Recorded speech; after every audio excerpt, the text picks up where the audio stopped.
Today we're joined in the Ben's Menu kitchen by one of the lovely ladies from Bessemer, Lexi. Lexi, you're going to show me how to make a tart in... do we need to turn that on? No, we're going to do it on top in the little frying pan.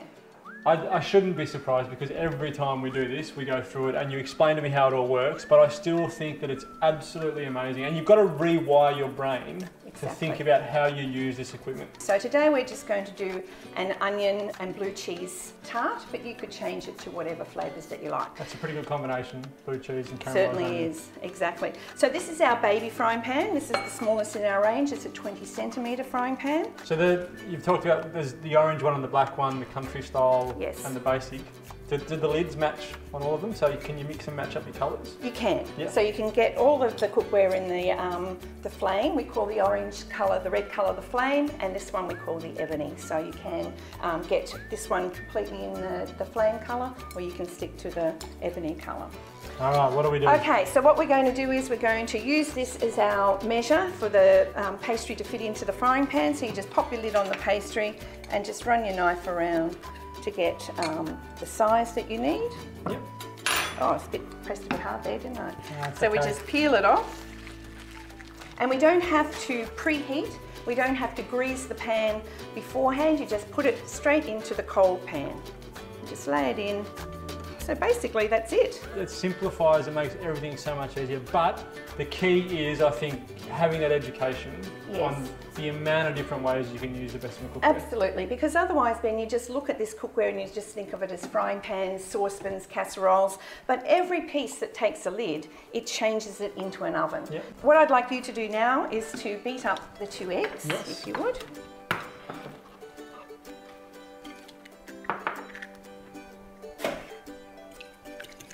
How?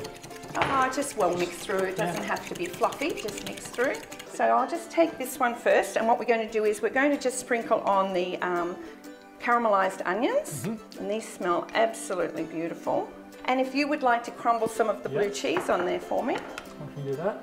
Now if you don't like blue cheese, you can always use your feta or goat's cheese.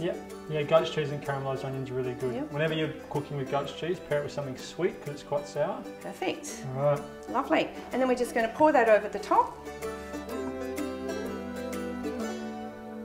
Great. And we'll just give it a little shake just to make it evenly coat the whole lot. And then we're just going to add our toasted pine nuts. So we'll just sprinkle a few over there. I don't want...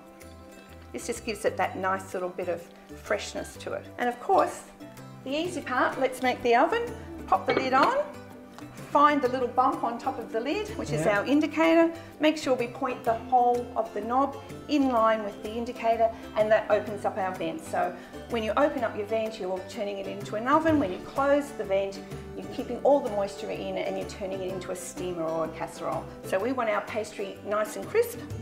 Line it up. And once again on medium heat, and just pop it on. And once we get to that touch hot, and that will happen very quickly in a smaller pan. The bigger the pan, the more it has to travel. But in this little pan, it won't take long to heat across the base, up into the lid, and we'll just hold our fingers as close as we can to the center of the pan, pressing firmly to the slow count of 3. Once it's hot to touch, we know that the oven is on. It's like the light on your oven has gone off, telling you, okay, I'm ready to cook. And then you start your timing from then and turn the gas down to low. And that should only take about 15 to 20 minutes. You know the only problem I have with you coming in, Lexi? Is What's that then? You make me look a bit silly. And how do I do that? Because I've made tarts on this show quite a bit, and it's never that easy. Well, you'll definitely love this because you can actually make a custard tart in there as well. So Ben, this is cooked, took 10 to 15 minutes, so we'll have a little peek at it. Look at that. And you can see that all the egg mixture has now set, and we've got some nice browning around the sides.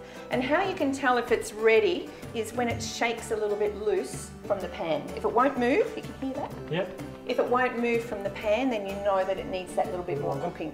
So it's all ready to go now, so we can slide that out. So I like to use, these are our tongs, but they're really handy. You probably use these in the gourmet griddle when you were making your pikelets. Yep. These are really handy to help you just guide the pastry base out. So you just get underneath, slide it out. Look at that. Look at that beautiful clean pan.